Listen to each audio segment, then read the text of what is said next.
Welcome back to The Chosen Life. I'm your host, The Chosen Lawyer, and back for yet another appearance, our good friend, the money man of Rain Finance, Mr. Zachary Rain. Zach, welcome back to The Chosen Life. Thank you for having me again, John. It's a pleasure to be back on. What appearance number is this one again, you recall? I think we're at 62. No, at 3. This is number 3. You're up to number 3. So you and Buff Bagwell hold the record for most appearances on The Chosen Life. Oh, Congratulations. I'm sitting in good company, so thank you. I appreciate that. We still got the buff set, by the way, from our new docuseries, The Real Mark Bagwell, a wrestling docuseries, which has been filming over the past few weeks. Really excited. Mark recently ended his podcast, Rebuilding Buff, and we are now doing this series with him. So yet another venture and having a good time. So from The Chosen Life, it grew into its own series, which is pretty awesome. So another spinoff. Yeah, no, you guys, you just blew up. A few of those videos I saw were in the hundreds of thousands of views. Those were amazing. Really interesting to watch too. What's really cool about that one is not only do we have Mark Bagwell, Buff Bagwell, but also his first cousin, Jerry. We found him through the show. And now the three of us go and we chat up wrestling and Mark's life, as well as Jerry on his own, Mark on his own. They'll bring different friends and families. So it's kind of cool how the series could just go into all sorts of directions. So while in The Chosen Life, we pick different topics every week, different guests every week, that one is going to be consistently a series as far as his life goes. So pretty excited about it. Yeah, no, I think your viewers are excited too. So we all look forward to watching. I really appreciate that. Well, on today's episode, going on the theme of wrestling, I was wearing my shirt from the last taping. We got the purple going. We didn't coordinate together, but you know, I'm a big wrestling buff. I know you like wrestling, back in the day, as they say. You remember this guy? Oh, yeah. That's a Macho Man. Now, Macho Man, one of the great things about the Macho Man was he was a champion. That's for sure. The man was one of the best intercontinental champions of all time. And eventually he got that heavyweight championship when the $1 Million Man, I don't know if you learned this in history class or not, Zach, but it's very, very important. So in the 1980s, Hulk Hogan was the greatest champion in wrestling of all time. That was the idea. Hulkamania was running wild. Okay. So along came a man called the $1 Million Man, Ted DiBiase. Yep. Ted desperately wanted to be the world champion, but Ted could not beat Hulk Hogan as much as he tried. So he said, I'm the $1 Million Man and everybody's got a price. So he picked himself a guy named Andre the Giant. Yeah, may have heard of him. Andre the Giant, the 8th wonder of the world. Great specimen of a wrestler. Anyways, so $1 Million Man pays off Andre the Giant. Andre the Giant cheats, beats Hulk Hogan, gets a 3 count. I believe they paid off a fake ref for this one. That's wrestling for you. And yeah. Andre the Giant is the new heavyweight champion of the world. And he goes and hands the championship to Ted DiBiase. Jack Tutty at the time, who was the WWF president, comes back and says, I'm not going to allow this. This is a travesty of the purity of what our sport of wrestling. It was not sports entertainment yet. It was a sport still. And they held a tournament to determine the new champion. The championship is now vacated. Who ends up in the final of the tournament? But the Macho Man and Ted DiBiase. They've gone through this whole gauntlet of a tournament, and who ends up winning it clean? The Macho Man, and he is now the heavyweight champion of the world, fulfilling his legacy. So in today's episode, we are not going to talk about champions, people fulfilling legacies, but people who fall short of these tournaments. And they are the Toronto Maple Leafs. You know what? It's hard. It's such a struggle being a fan these days because, like, I'm a diehard. I watched them when they were the last place, when they were horrible, when they were chasing the Matthews sweepstakes. I watched them with Joffrey Lupul, with Kadri and Bozak. I've been watching them. Man, I know I haven't watched them as long as most people, but like, I love them. And I'm just trying to figure out what Dubas is doing. I think I have an idea. What I do every year is right when the season ends, I make my best prediction and I make an Excel spreadsheet. I'm like, this is what we're going to do. This is the cap hits. This is what everyone's going to sign for and everything. and I make what I would consider to be the best team possible. And obviously, it's not close because we have things like, the qualifying offers, we have trades, we have UFA, free agent frenzy, and all those things. But I try, and I don't know, him and I have different view of things per se. So it's becoming a little hard, but I think I see the direction he's going in, and I'm a little intrigued. So I'll leave it at that. So this is not going to be a complete are we pro and con versus Toronto Maple Leaf. This is going to be, in today's episode, one topic: the dissection of the 2022 Maple Leafs team and what happened. And if you go back and rewind to the episode when Zach and I talked about it in a chapter of an episode, I told you that the Toronto Maple Leafs will never win the Stanley Cup in our lifetimes. You recall that, Zach? Yeah. He said, this is going to be the year. I have a good feeling.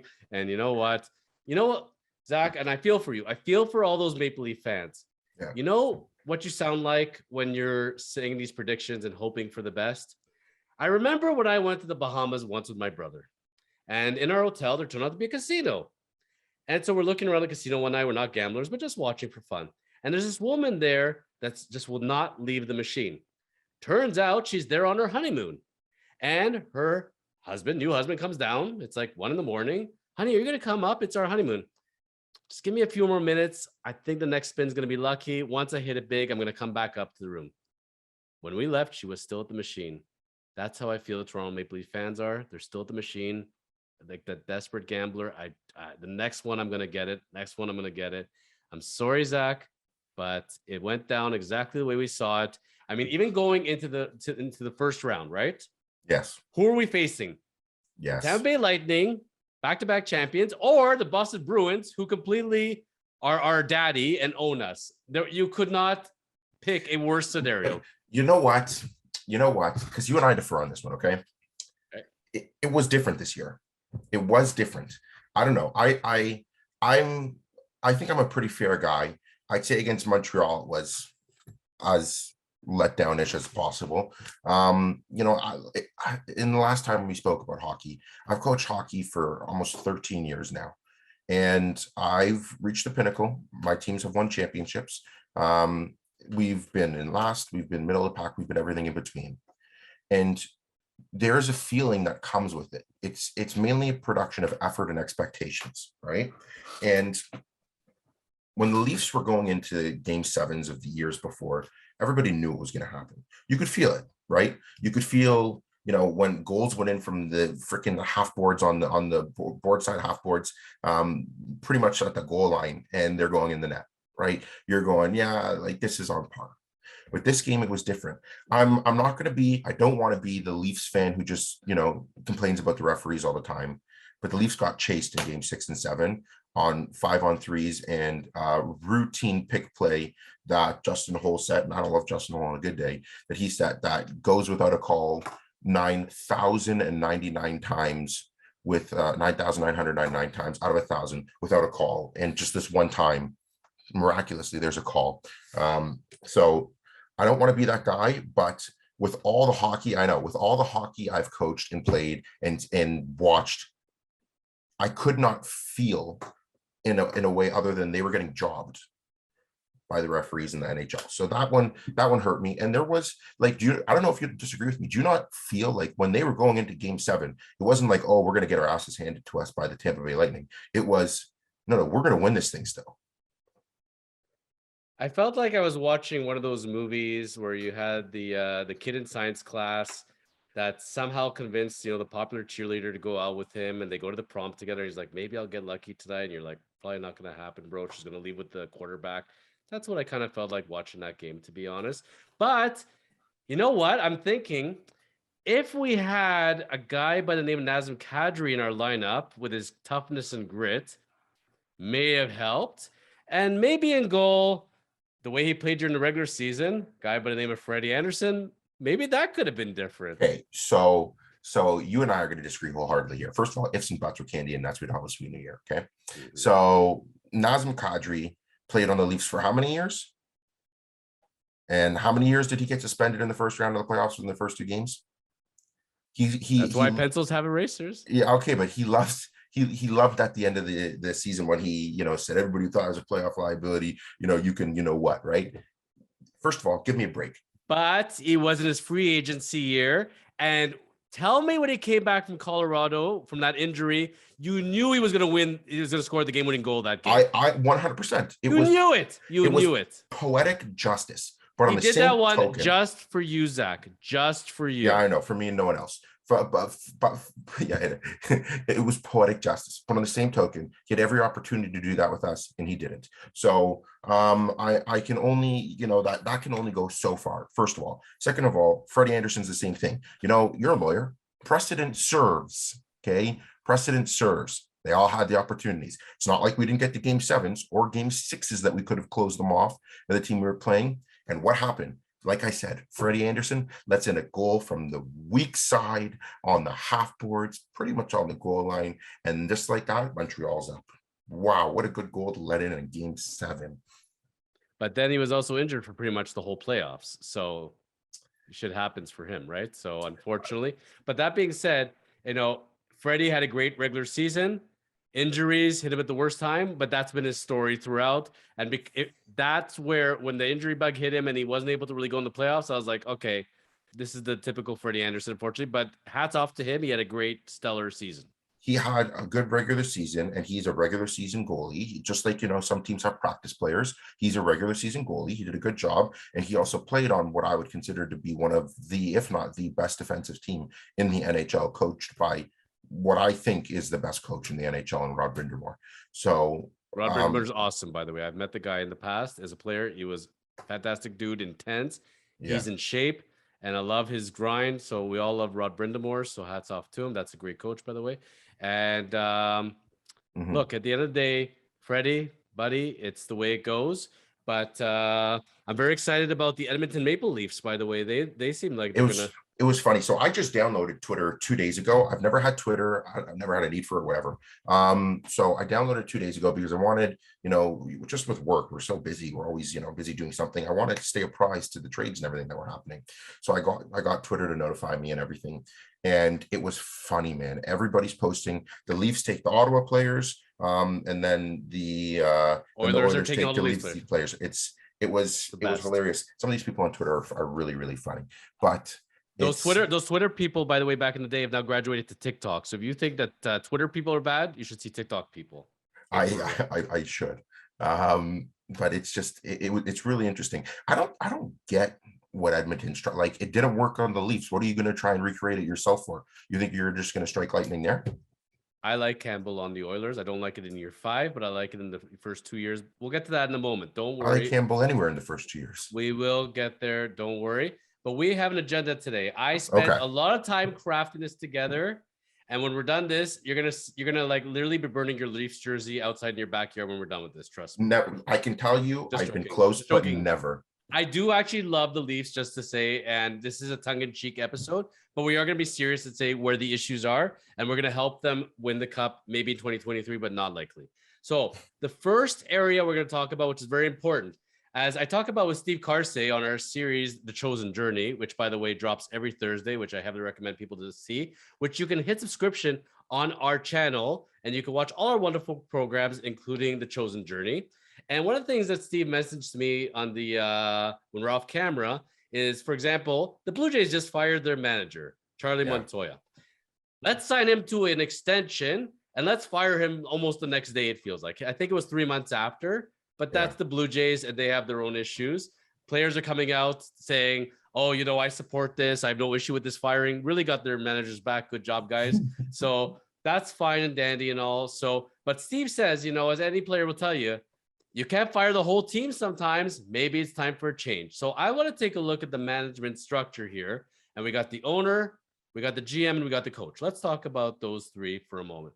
We're not going to get too much into the ownership. We got MLSC, wonderful people, Bell Rogers. They're great people with really reliable internet and cell phone, that are doing great in Canada.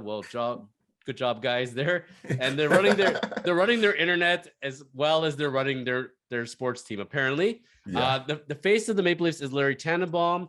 Larry's a good dude, very passionate sports fan. I like him at the helm. He tends to have a good reputation. Players love him. I got nothing bad to say about Larry. I don't think Larry can help it, so he's there cheering them on. So agree, disagree? No, I agree. There's nothing you can do about him. Larry, if you ever need a lawyer, you remember Chosen Lawyers. We're here for you, Larry, buddy. And we're real estate corporate lawyers as well when we're not filming episodes of The Chosen Life, etc. So Same thing with the life insurance, Larry. Okay. Raid Finance. That's right, baby. Give us a call, Larry. So next we got Brendan Shanahan.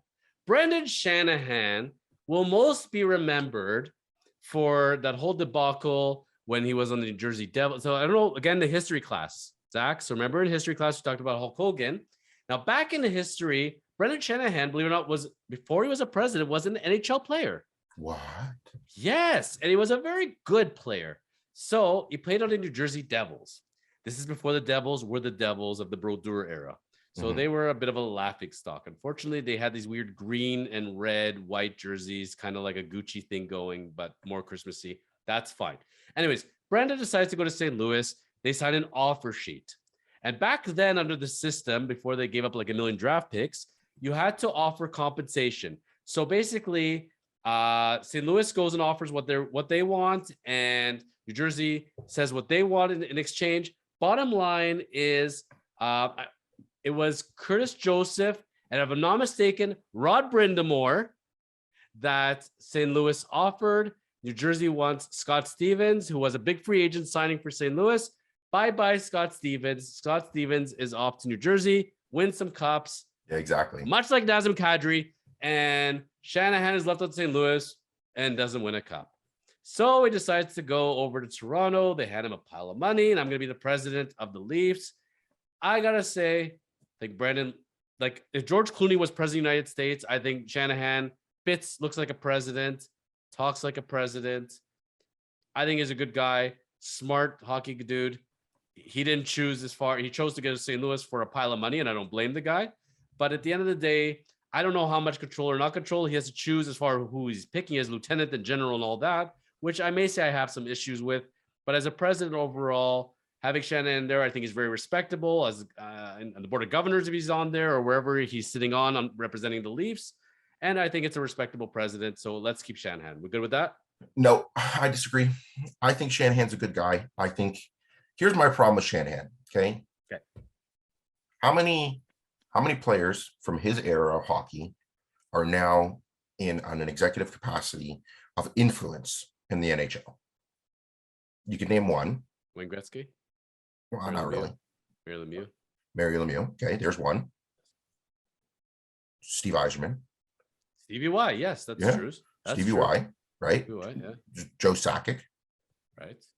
Right. I have Sakic did okay. Yzerman did okay. Yeah, Yzerman's got 2 cups. Sakic's got 1 now. Lemieux's got 3. So, what the hell is going on with Shanahan? They were all fantastic players. And you know what my problem is? Okay, here's my problem. Shanahan was a key contributor in the trade to Detroit from St. Louis when Detroit won their big Stanley Cup. Yes. Right? Very key contributor. He was, some people even say that he was the needle that pushed them over the haystack, right? They were pretty stacked though as well. They were stacked, but he helped. And he had he's a Hall of Famer. He had a wonderful career, amazing career. He was a great hockey player. How come no one on the Leafs has thought, maybe this guy had a great career, no matter whether it was 30, 40, 50, 100 years ago. He had a great career. He's going to be a legend of the game, main contributor to Stanley Cup runs. Why don't we see if we can find someone who plays maybe like him? Some would argue Nazem Kadri was quite a candidate there. Maybe Nazem Kadri now. 5 years ago, Nazem Kadri, no. Nazem Kadri, 5 years ago. Developed. He needs time to develop, Okay, so maybe he needed to change his scenery to develop. He wasn't getting it with the Leafs because he had time with the Leafs. But the point is he's not the only player like that in the league. So that's my only rub with Shanahan. Not to mention, he seems to have a lot of faith in his management team, which I don't know. We'll talk about Dubas in a second. Anyways, continue. Yes. Because, so we're a little divided on Shanahan. Fine. So one of the issues, which was the whole power struggle. We had this 3-headed monster thing going where we had Lou Lamoriello, right? We had Kyle Dubas, and we had Buddy. Who was the third dude? Yeah, I know who you're talking. I can't remember his name. Was it Mark Hunter? Yes, there you go. So we had the three-headed monster. I like the three-headed monster. I could tell you this much. Lamoriello has forgotten more about hockey than we'll ever know. That guy commands respect. Yes. He goes to the Islanders, turns a laughing stock into Contenders. We like Lamoriello. We respect Lamoriello. Great. When we had the power struggle there, right? Yeah. And, the hall monitor, Kyle Dubas, gets the job. Sorry, he just looks like he's like 10, but because he is, but that's okay. Continue. Guys, a child prodigy, and we're saying, okay, so we're gonna bring him on, and I'm like, oh boy, the Sault Ste. Marie Greyhounds is now the Toronto Greyhounds. Oh boy, okay, so whatever worked out in the OHL back in the day, now we're gonna bring that in. And who was his coach at the time? Sheldon Keefe. So we had what was considered one of the greatest coaches at the time, right? Yeah. You remember him? Also a Detroit guy that won some cups and Olympics, and he was very. I remember him. My father's idol at the time. We met him. Very, very nice guy. What was his name again? Recall? Mike something. If you remember Mike. Mike Babcock. Oh, right. That guy. Babs. He used to do Ford commercials where he was telling you to go buy Ford Lincoln, I remember. Yeah. And he had socks. They had Babcock socks for some reason. Yeah. But the guy got paid $5 million a year or so to be the coach of the Maple Leafs, very highly considered. Did not come through. And as soon as he leaves, he's the biggest pile of garbage known to man and thrown under many, many buses. I still see the tread marks on his back as he was leaving town. That was a fiasco. That was bad. Now, the things I'm not advocating for the things they say he did, but no. It's one of those things that, like when you work at a job and you work at a company, folks, no matter where you're working, when you come into this company and they're like, oh, was I replacing somebody? Yeah, but they were the biggest piece of garbage, blah, blah, blah. And then somebody else that gets let go. Why are they leaving? Oh, they were the biggest piece of garbage. At the end of the day, where you're headed, Yeah, exactly. One of the things that when you have a breakup, whether it's personal or professional, always take the high road. Yeah. It just didn't work out for us. I respect the person as a person, but we just didn't gel. I still want to stay friends. Yeah. They did not stay friends in this case. No, it wasn't amicable. But we all knew that as Dubas is the GM, it's only a matter of time before Keefe, the prodigal son, is going to come from the sky and do it. And he took over. So taking a look, see here, Dubas was GM and Keefe became the head coach in December of 2012. Yeah. Okay. So Keefe became the coach in December of 2012 in the OHL. So in the OHL, they were together. To retract. So they started off together in the OHL, Sault Ste. Marie. Dubas, GM 2011. Keefe comes on end of 2012. Then they worked together with the Marlies 2015-16. Now Dubas became the Leafs GM in May of 2018, and Keefe became the head coach of the Leafs 2019. So it's always that 1 year where Dubas comes in, needs to kind of get him all set up. We're going to get your apartment just right. Don't worry. We're going to get your office just right. And then, I'm the coach. What a shocker. You know? Exactly. So I don't know if Sheldon Keefe's got like nude pictures of the dude or what the hell he has on him, or they're just best buddies. But whatever it is, these two are tied at the hip, and this is the way it's going to be. Yeah, it's one of those things, I think, where you don't bite the hand that feeds you. And Dubas hired Keefe. Keefe won them an OHL title. Dubas hired Keefe. He won an AHL title. So they did great things together in the OHL, which compared to the NHL is the equivalent, of like playing tiddlywinks. Like it's, minuscule. Well, it's the young kids. It's night and day difference, but it's still, they did accomplishments, which we'll give them the credit for. They were good that way. Great. Absolutely. And then they come to the HL, did great things together. But again, the level of the HL to the NHL, guys, it's not even close. It's just not even close. Sorry. Like the best AHL player is lucky to be a fringe player in the NHL. Let's be honest. Well, this isn't just us talking. Like we've spoken to NHL players and you ask them, they'll tell you. Facts are facts are facts. So now that we have this relationship embedded and Shannon says, okay, you know what? You guys did great things in the AHL. Here you go. Here's the keys to the kingdom. Never mind Mark Hunter. Never mind Lou Lamoriello. Let's just go this route. They had the decision and there was a lot of debate at the time in Toronto. Did we pick the right GM or not? And forever, sorry, Kyle Dubas, but until you win the big one, or at least you win a round, which would be nice, they're going to blame you. And you had some really good people in there. Why couldn't you keep them? Because at the end of the day, there are egos and you got to have a decision maker. And it's really hard to keep three people as decision makers. Too many cooks in the kitchen. And any industry, at the end of the day, like you have co-GMs, co-CEOs. Somebody's going to prevail. That's the way it is. Somebody's going to be the owner's ear. That's the way it's going to be. Did they make it the right or wrong decision? We'll never know. But Lamoriello said, I'm out of here. I don't need this crap. Mark Hunter said the same thing. So now, while you're looking around and you're thinking, okay, I got this great talent. I have some of the most world-class wingers known to man ever. Maybe we should get some talent around them. You know, it maybe is not a bad idea to start thinking of a shift here because you can't fire all the players, but they're going to go another season with this tandem. What are you thinking of our GM coach? I think Dubas was stubborn. I think he was idealistic. You know, well, the game should be faster. Young talent should prevail more. A bunch of shoulda, coulda, wouldas. I think soon enough he realized the direction in which he does have to make the team, which is still, you know, speed. I'm a big believer in speed. When I built my teams, they were always surrounded with speed. Speed kills. Doesn't matter how big you are. And this is coming from a guy who was always the biggest kid on the ice. And speed kills. Okay. If you can't catch it, you can't hit it, you can't slow it down. Okay. That's just a fact. All right. You know, biggest example is Connor McDavid, who, whether he's the best player in the world, that's dependent on how he treats his teammate. Most skilled player in the world, 100%. Okay. And so speed kills. So I think the way he built the team with the speed and the skill, I don't think it's bad, but I think that there has to be complementaries to the speed, right? And if you look at every freaking Stanley Cup winner from the last 15, 20 years, they all had size.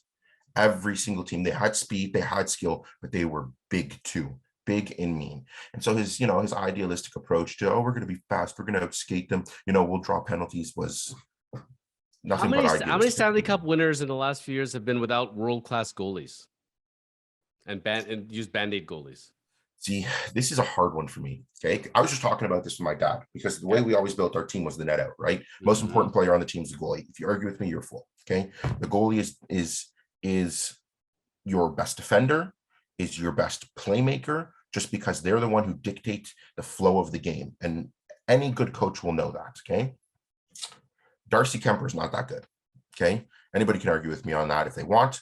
I don't think he doesn't break top 10 in the NHL to me. He did what he had to do. Exactly. He was good enough. And that's the thing, right? Yeah. Another one, you know, the Matt Murrays of the world, the Binnington in the playoff is We'll get into that in a moment. But what I was going to say, because you bring up Binnington, and I was thinking that in my mind, the way Jordan Binnington played for St. Louis that one year, that magical year where like the puck looked like a beach ball to him, you know? No, exactly. You got a goalie that hot, you're winning the cup. Much the way Matt Murray did in Pittsburgh back in the time. Yes. And Matt Murray was so good that they exposed Marc-Andre Fleury, which they probably want to take back. Oh, and how. But that's my point. Exactly. Otherwise, you know, you have the young goalies that you ride when they're hot enough. And when you have a team like Colorado, they just have to be good enough. Otherwise, you got the Vasilevskis of the world, the Marc-Andre Fleury's of the world, even Carey Price. Like, let's be real. Montreal last year, the team in itself was horrible. I don't care. Anybody can argue with me on that. They're a horrible team. Carey Price stole 3 rounds for them, which I think is just a testament to how good he is. But he stole 3 rounds. He couldn't beat Vasilevsky in Tampa in the end, which I don't think was a shocker to anybody. Do you know who Dubas and Keefe had as their goalies in the OHL in the Greyhounds? I do. Who? Jack Campbell and Matt Murray.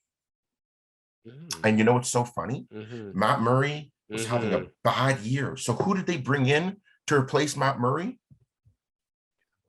Jack Campbell. And then they're like, hey, here, I got one for you. Yeah, exactly. What if we replace Campbell with Murray? Murray this time. Exactly. Switch it up. He did it in the OHL for us like 1,000 years ago. And he's still good. He's still 28. So why not? I actually don't mind the Murray signing, which we'll get into in a moment. Yeah. But let's assume we're okay with where we're going. It can't be Lures. I actually like Petr Mrazek, but I'm sorry it just didn't work out for you. I think he was never healthy. No, health. I didn't like him as far as for a fit for us. I think he was a good backup spot starter on another team like Carolina, but not for us or Detroit. I didn't like the fit, and I don't think he was healthy. And I think he pressed himself in this kind of hockey market. So we'll give Petr Mrazek a break. Good luck in Chicago. I think you'll love it there. I know they got a great steakhouse or two, so we wish him all the best. But regardless, right now, I'll tell you how I see the Leafs, the way they're constructing this team. It's like a baseball team where you have all these amazing hitters and they're all these amazing home run hitters. You got like this stacked lineup and they're like, we forgot to draft pitchers. You know what? We'll just band-aid them together and we don't really need a closer.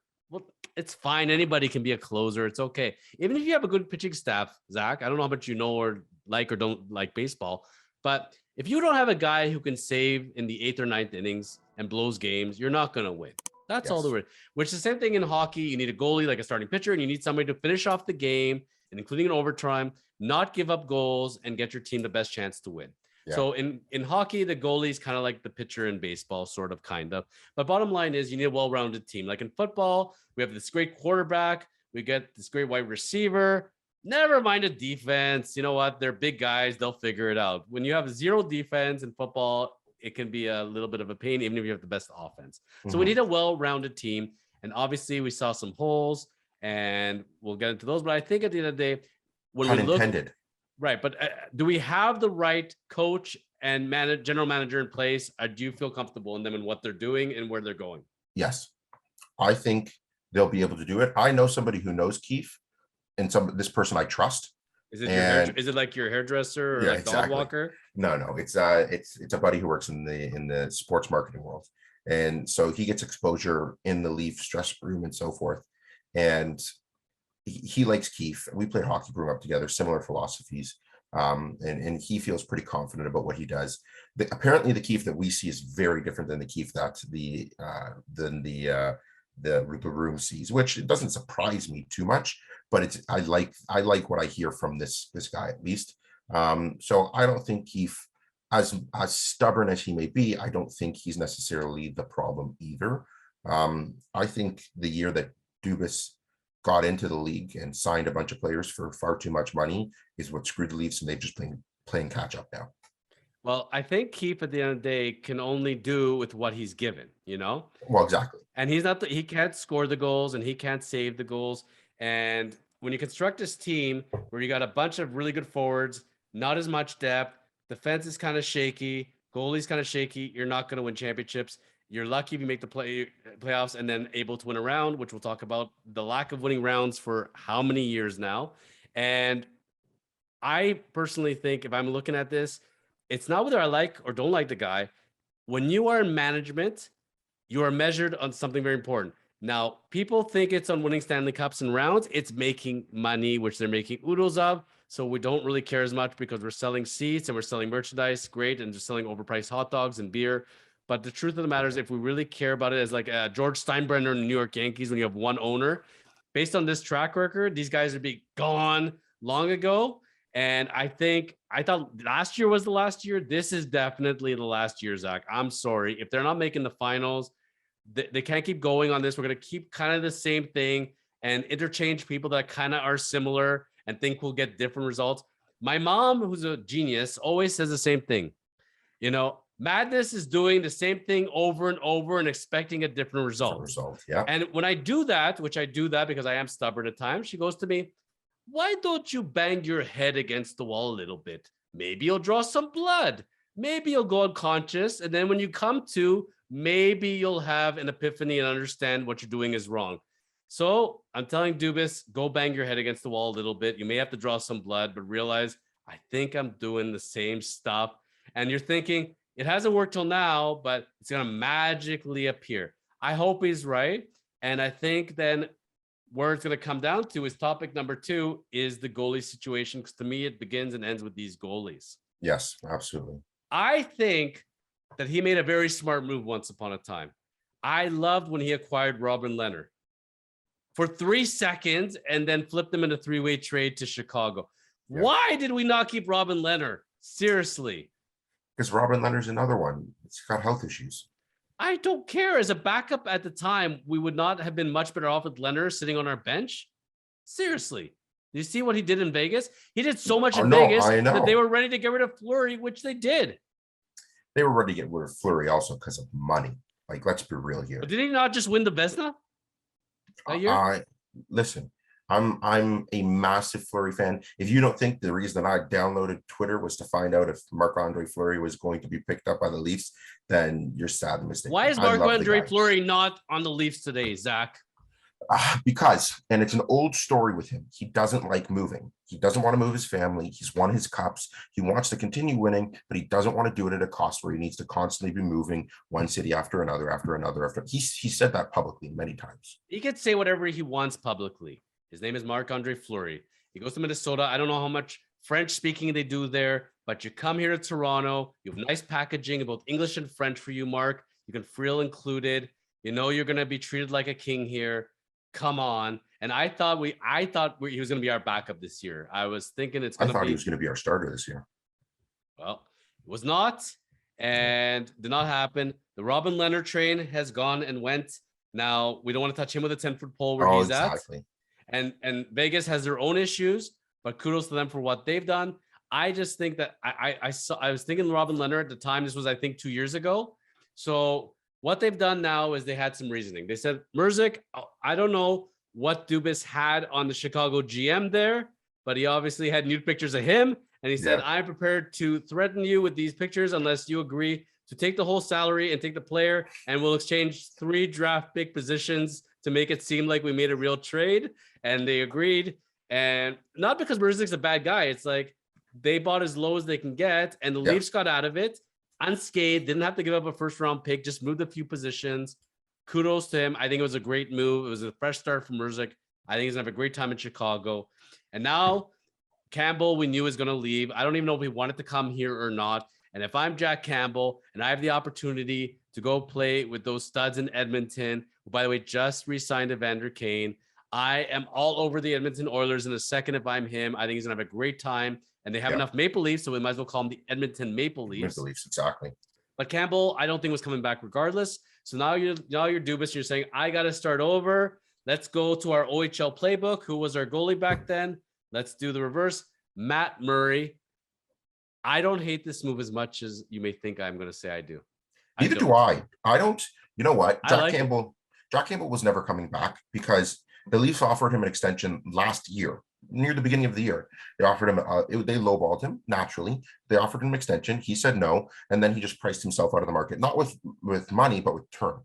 So that's fine. We all need to remember too, that Jack Campbell was hurt half the year. Okay. For as well as he played, he was also hurt half the year. And he didn't play so well when he came back. No, exactly. He had his spouts. So it's not like, we're trading freaking Vasilevsky or Carey Price or Connor Hellebuck away here. Okay. Campbell was good. He did his job when we needed him to, but it's not like he's the moon and the stars here. Okay. So that's one thing. 2, how many bona fide starters are there actually in the NHL right now? There's not that many. Okay. You have, like I said, exactly the Price, Hellebuck, Vasilevsky. I'm not counting Price. Sorry. No. Price is healthy. He is in my books. If I don't know where he's at. Like I don't think he knows where he's at. Would you take him right now? For me, it'd be hard not to. He's Carey freaking Price. But I understand what you're saying. You have Shesterkin, and then as far as I'm concerned, I cannot think of another NHL goalie where you can put them 100% at the beginning of the season. No, there isn't. It's more that the game today is in tandems, and you need a 1A, 1B, and they're both fairly similar and they're interchangeable. And that's a smarter move than having a top starter and a so-so guy, because if your top starter is gone, you're done. But I was at a game, Zach, this year where a guy by the name of Eric Hallgren came on, and his first NHL start got a shutout. So why don't we just run with him? See, the thing about Eric Hallgren is interesting, okay? Because he wasn't that bad. And I like him. A guy who nobody knew the guy's freaking name, even 5 games in, he did a good job. So I wouldn't say that I'm surprised to not see them use him, because A, Marley still need to sell tickets too, and B, like, let's be real, Murray and Samsonov are still gambles, right? Like, I think, and we can discuss this too. I think Murray is set up in the best situation possible right now to succeed. He's got all the familiarity there from his freaking goalie coach when he was 8 years old, all the way up to the teams that he had success on, the people that coached him, that he played for, all of these things. I think you have the best support staff in the NHL, because I don't think there's another team out there that maybe has more money but dumps as much money into their team as the Leafs do. So I think if he ever is going to bounce back and succeed, it'll be with the Leafs. And he was once upon a time an all-star goalie. It wasn't that long ago, Zach. On each of these guys that we're going to talk about today, I actually put some information. I did my research. So Matt Murray's only 28. Yes. That's already a good start. He's not 38. He actually played excellent to fairly well in Pittsburgh from 2015 to 2019. It wasn't that long ago. Yeah. Goes to Ottawa for 2 seasons. I don't know if you've ever been to Ottawa, and I don't mind Ottawa, but you know what? Like, just the way that team is in chaos all the time, it's not a good vibe. It's just hard. It's hard, I think, on a player, and it wears on you as a goalie with the way things are going over there. So I can't necessarily blame. Plus, he was injured, but where he actually headed. The guy had a concussion. His father died, which, could you imagine playing through that? I was not aware of that one. Thank you. His father died, I think, late 2018. So, and we're talking about, the father-son dynamic of being, a hockey dad, right? His father died. So I couldn't understand it. Thank God I couldn't understand it. I never once for a second will fault him for the way he played going through that. So those two things enough. When you're concussed and you can barely see straight is one thing, and then when your heart is hurting nonstop, playing the game you love that you bonded with your father over for 25 years, that's hats off to him for even coming back to play. Second thing is, like, let's be real, is Ottawa, they're not even a tier 2 team. Like, they're a tier 3 team in the NHL when he was playing for them. They're like a AA team in baseball. Like, it's hard. Yeah, exactly. But that being said, Zach, it's funny. You look at the numbers. Okay, he had a 3.05 goals against, which, guess what? In today's NHL, you're out of the game. But, 20 years ago, you'd be an all-star for that. But he still had a 906 save percentage, considering all. I think that's not too bad. Plus, he's got 2 rings. He's done it. He has done it. If you look, because like you, I don't do the research for the podcast. I do it because I'm a massive hockey nerd. But if you look, last year, I think he only played about 20 games. There was a span. If you take out the 2 outliers, the one game they played Tampa where they got the what kicked out of them, that was the game he was concussed, which he left in the end. Which, I don't know why DJ Smith lets their goalie absolutely get pounded like that. That's one thing. That's just punishment at that point. But if you take away that outlier game, and there's one more, I can't remember, the guy had, I think, a 915 and a 2.3 GAA, which, as far as I'm concerned, that's among some of the best goalies in the NHL. I know we're talking about 20 games here, which is fine. I'm not saying the guy needs to play 60 games this year because he's not a bona fide starter, and that's why they took Samsonov. But if he could do that 35, 40 games. Look at the players he had on Pittsburgh. Look at the players he had on Leafs. And look what he had on Ottawa. What do you want from the man? He's not Jesus. So, no, exactly. But I do like the signing, actually. I think it's what they need. But when they signed him, I'm like, this better not be it. There better be another one. And you know what? I love the Samsonov signing for a lot of reasons. He was a first-round draft pick. He was 22nd overall. He's only 25 years old. He's a Russian goalie. Don't know what it is about Russian goalies, but I like it and feel good about it. Dan Milstein is not his agent, unfortunately. He should be, because Dan is awesome. Look what Dan did for Evander Kane. Samsonov, I don't know if you're happy with your agent or not, but I'll tell you, Dan Milstein's freaking awesome. He's a friend to the show. Shout out to Dan Milstein. But look at Samsonov's numbers. Like, for the 3 years he played in Washington, 2.55 goals against, 913 save percentage. I'll take that in a second. Then it goes to 2.69 goals against, 902. Last year, 3.02 goals against, 896 save percentage on a subpar Washington team that I don't know what the heck was going on with them. They're horrible defensive structure. But based on how the signing was and considering his pedigree, he's going to come in with a chip. If you ever say there's a change of scenery, dude, that's him. Yeah. And I cannot wait to see what he's going to be about. And if I'm Dubas, what I'm thinking is I'm bringing 2 guys who are very capable. And guess what? If both stay healthy, they'll compete. And maybe one guy will just take the job and run with it. That's great. Yeah. And in the meantime, sitting in the Marlies, I got 2 guys that are actually pretty capable, not named Michael Hutchison. Yeah. And the 6'7" Swede that they just signed too. Yes. Which, Garrett Sparks, we'll see us soon, and all these guys, but well, you never know. The guy's 20. He's an overager. Okay, but we got Wall, Joseph Wall, and Eric Holmgren, right? So we got guys, they're there.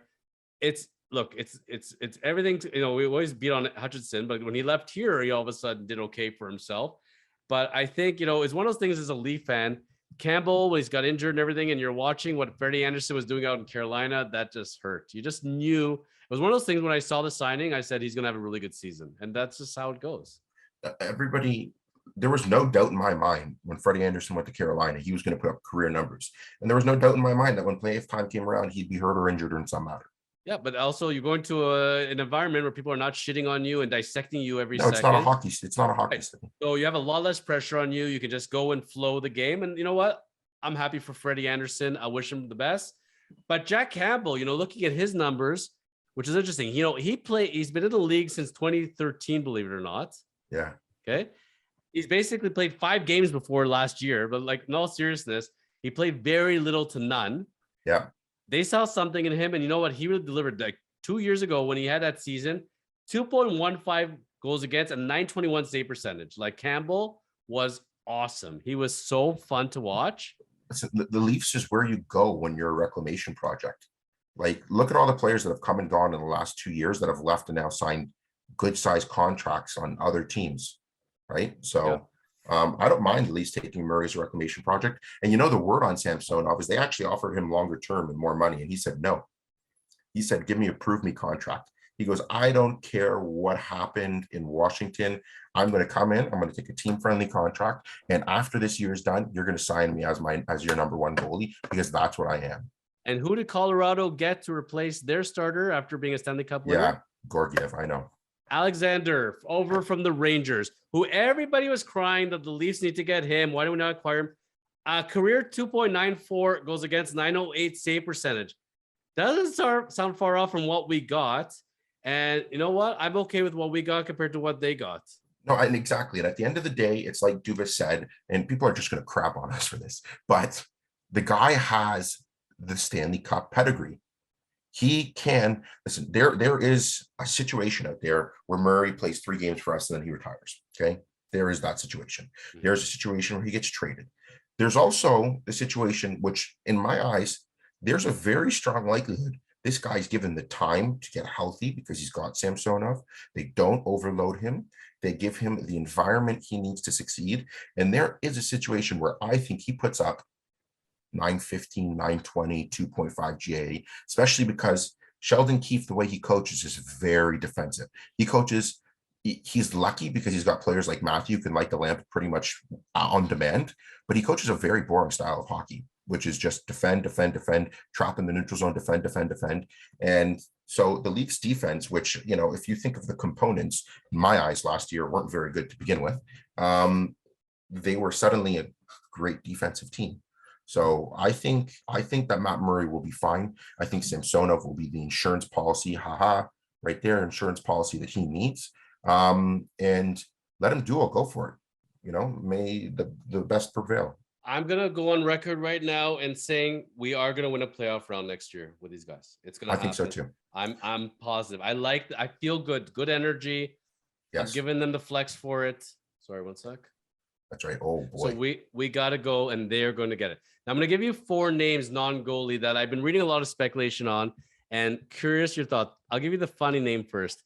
He's come out at 50 years old, says I'm still available and I want to play. His name is Jaromir Jagr. You got it. This guy follows his hockey. Correct. Jaromir Jagr. You know what? I'm calling him. I'm bringing him to training camp. I don't care. I think Jagr's awesome and it'd be fun to have around. I'd bring him as like a player coach type scenario. Because there's some people out there in the analytics world who believe that had Jaromir Jagr, because he played through multiple seasons that they were on strike, union strikes, multiple shortened seasons. There are people out there who believe that if Jaromir Jagr had gotten the same shot as Lemieux and Gretzky, he'd have more points than both of them. He also chose to go overseas into different places and not play in NHL as much as he could have during also semi-peak years. Jagr would have been one of the best players of all time. I like Jagr. I think he's cool. He's fun. He'd be great in the dressing room. I think we should be talking to Jaromir Jagr immediately. I think that'll also take a lot of pressure off the stinkiness of our team. Yeah. And we should think about that. Why is Brent Burns not a member of the Maple Leafs today? Okay, so Brent Burns, my where did he go, by the way? Yeah, I know, Carolina. Why? Right. Okay. My brothers and I and my father, we have a group chat, and we've just been texting each other the last few days. Updates. The second Brent Burns, there was even a sniff that he was available. Every one of us texted at the same time. We need Brent Burns. And boy, oh boy, do we need Brent Burns. Ontario boy, by the way. Just yeah, exactly. Ontario boy. The guy's a freaking monster. He has Stanley Cup pedigree. Okay. He is the closest thing to my dream defenseman, which would be Dustin Byfuglien in the NHL still. And I think that Carolina stole him. I know that they gave him a couple players and a big deal, but they are nothing players. And 33% retained. You're telling me the Leafs couldn't afford a $6 million defenseman? I got 50 ways I could have reorganized this team to afford Brent Burns that would have kept them just as good, if not better, in addition to Brent Burns. So I don't was know that Dubas one. sleeping at the wheel? What's happening here? The word around town is that Brent Burns is all Americana. He wants to be able to go hunting on the weekend. He's not good in the cold weather. I don't know. I couldn't tell you. You know what? Maybe Freddie, maybe give a call to Freddie Anderson's. Freddie's like, hey, it's good times here. Carolina, I heard, it's a fun town. So unfortunately, Brent Burns not going to happen. So the next article says, we already fleeced Chicago once. Why don't we go back to the well? They have a couple of guys. You might have heard of them. Last names Kane and Taves. What do you think? Yeah, no, I've heard of them. So that's my dream. Okay, as a hockey fan, every night, Evander Kane. Before I go to bed, I get on my knees. I say a little prayer to the hockey gods, and I say, "Please, oh please, will you bring?" Probably going to go down at least in the next few years till Austin Matthews has something to do with it. The best American-born hockey player ever. Can you please, oh please, bring him in? And the dream to me is still alive. Okay, I don't think Dubas is as stupid as people think he is. You know what? Actually, the funny thing is, no matter who says, I don't think he's stupid at all. I think he's actually very smart. But sometimes you can be too smart and outsmart yourself. Well, that's it. I think he's playing the long game because there is a play at Patrick Kane. And one thing people should know is one of Patrick Kane's best buddies right now goes by the name of Austin Matthews, going to be potentially the best American-born hockey player of all time. And they hang out all the time. They talk to each other a lot. I know this is fact. And I'm praying that they make a play on that. Kerfoot, Muzzin, Hole, 11 million. Patrick Kane makes 10.5, even with no retention, which Davidson in Chicago would be a fool to not retain anything because he's on his last year of his contract. Even with no retention, I can make this deal happen. Why not? That's a game changer. If you got to pick Kane or Taves, you're going with Kane? 100%. Okay, I agree with you. I'm going with Kane as well. I got to tell you, though, when Kane signed, the other Kane signed with Edmonton, a good friend of Vander, the way he played over there, I'm like, man, he'd look really good in the Maple Leafs uniform. But if I were him, I would do the smart move as well. I think he looks good in there. Would you trade Matthews for McDavid straight up if you could? No. You'd rather have Matthews? Yes. I'd rather have McDavid. Sorry. Okay. You could have, listen, the difference for me between Matthews and McDavid is the fact that I don't think McDavid makes the people around him. Well, I could say this up until Kane came around, but Kane, let's make no mistake. The guy has been a good hockey player. He has his own distractions that cause him problems. We're talking about Evander now. Yes, I don't think Evander Kane. Yeah. I don't think McDavid makes the people around him so much better. I don't think he's a leader. That's just been my impression of him. Do I think he's the most skilled player in the world? Yes, undoubtedly. I will not disagree with anybody on that. I think that if you put him in a skill competition, McDavid walks away 100% of the time. Matthews, though, to me, he's more of a leader. I won't even say he's more of a game breaker because he's not. McDavid can just fly up the ice one day, go through 5 guys and put a backhand top shelf. But I think he makes the people around him better. How do you think Matthews felt after he got the C on the jersey? Oh, wait, he didn't.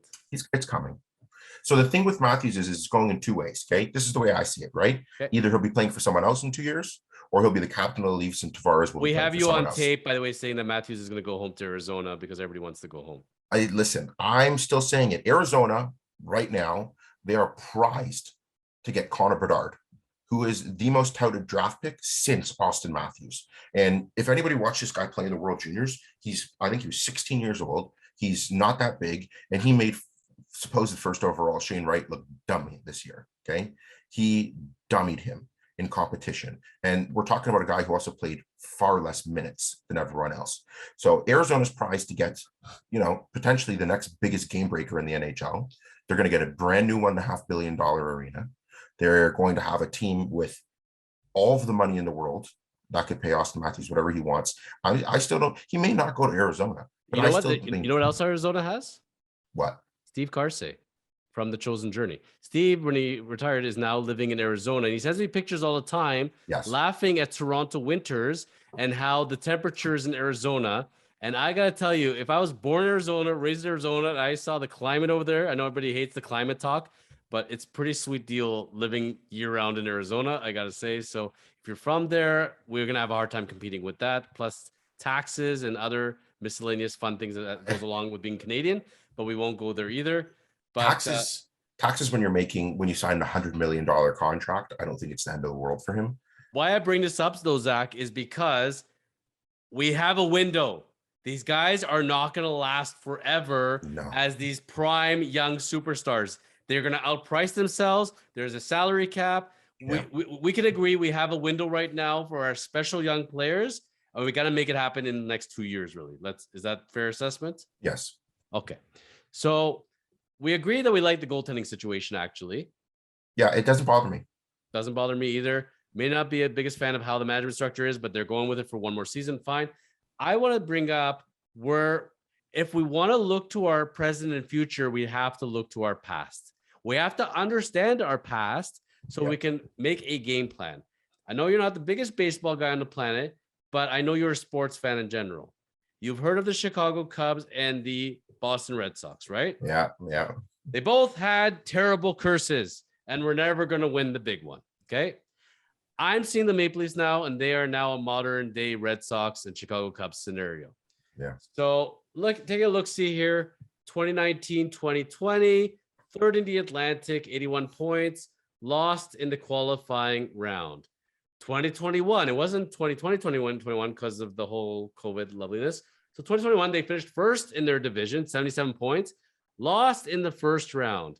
This past season, second in the Atlantic. I thought they did finish first, but they did not. No. Because Florida was juggernaut. like 115 points, though. Amazing. Yeah. Lost in the first round. The Leafs have won one round in 2004. Okay. I don't even know if I have shirts from 2004 anymore. Since the year 2000, 22 years, how many rounds in total have they won, Zach? 1. 5. In 22 years, in total, 5 rounds. In total, okay?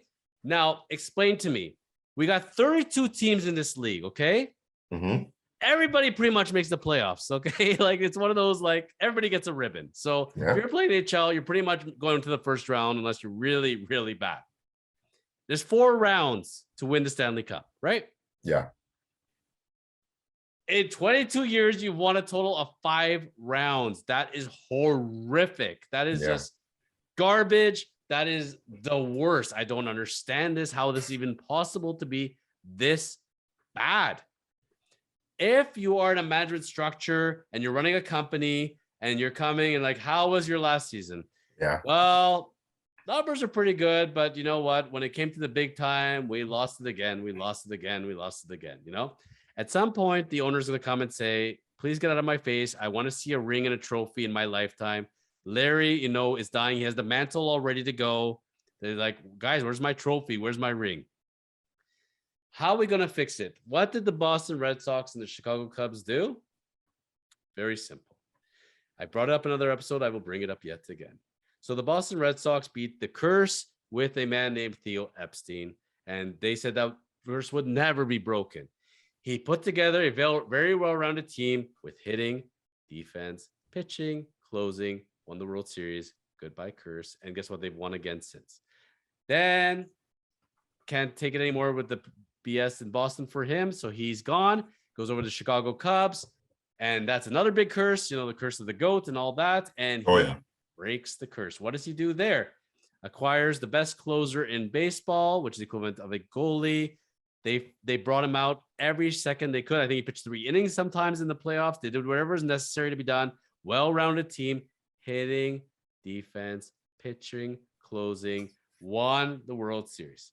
Yep. Now, Theo. So Theo's made his money, got his rings. He's laughing at the world. So what does he decide to do? I'm going to be a consultant for Major League Baseball, and I'm going to fix the game because I'm Theo Epstein and I'm just that great. And he's also working with the Arctis Sports Partners, a private equity firm, helping ownership groups with financial flexibility. So he helps groups put together ownership of sports teams and make sure they have financial flexibility. I don't know what that means, but it sounds like a job where you get paid a lot of money. Does that sound to you like that, Zach? Yeah, it sounds about right. Okay. So Maple Leafs, you come to Mr. Epstein and say, listen, you are the curse breaker. And I know you need a new challenge in life. Hockey is not that much different than baseball, really. All you got to do is draft some players and win more games than you lose and advance in playoff rounds. Please, we'll pay you whatever you, and you know what? There's no salary cap for management and coaches, correct? Yeah. So let's give him a challenge. Let's bring Theo Epstein, work together with Shanahan. I'm all for it. Let's do it. Whatever it takes. How else are we going to do this? Unless Scotty Bowman, by the way. Yeah, Scotty Bowman he was consulting. Was he not a consultant with the Blackhawks for many years? Yeah. I believe during that reign, they won some cups. Maybe a couple. Scotty, please just come on over. You've done Buffalo. You've done Pittsburgh. Everywhere you've gone, you just win cups. The man is a cup collector. He's the cup whisperer. Maybe Scotty Bowman would like to come over. But it's interesting. We're talking about experience, proven winners. They saw Murray's rings. They said, hey, maybe we need him too. But when you have top level talent that's making the decisions for you, so I'm okay with Theo Epstein and or Scotty Bowman. Yeah, no, I wouldn't complain. It's not like they don't have the money for it, the MLS team. So I think whatever it takes, the Leafs need to win a freaking Stanley Cup. But I don't think the Leafs will win until the NHL accepts it, because I do think that there's a part to play in this. I think that they have the most stacked division in the NHL by far. Like the fact that the Leafs and Tampa Bay and Florida and we're not even going to include Boston. They all had to play each other just to get to the third round. To me, that's nonsense. So until there's some restructuring there too, I just don't see that. I'm okay if the NHL does another league style where as soon as the playoffs start, all the divisions kind of mesh together and you do reseeding, and that should be great. But life is not fair. In baseball, we have the same issues where we have divisions where you got 5 teams and 4 are losers or 3 are losers.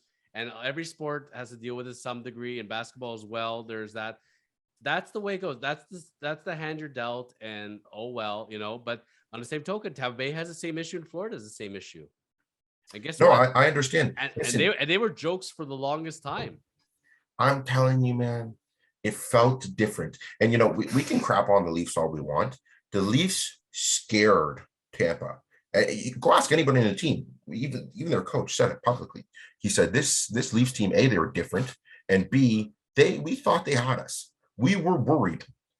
And of course he's gonna say that if he has half of a brain. If he says, oh, I don't think they have a chance, they're constant losers, you know what they're gonna do? They're gonna put that quote up in the dressing room and motivate those guys. I think he did the smart thing. That's what they said he said for the first 3 games. He kept saying that to get against the Leafs in the playoffs, the first 3 games. But finally, when it was all said and done, he said, they had us on the ropes. Stamkos said it too. This is a different team. They're going to be a very good team. And I honestly, I wholeheartely think that last year was different than the years past. And I think there was a different kind of belief. I think that they're going to carry it over, because one way or another, and it's my only saving grace and why I don't think Austin Matthews will leave. The guy loves the freaking spotlight, and there is no team in the NHL that has more spotlight than the Toronto Maple Leafs. I like that. And maybe he does stay, maybe he doesn't. But I can tell you this, players as they age, for the most part, tend to go down. And especially in hockey, it's a young man's sport. It's a speed sport.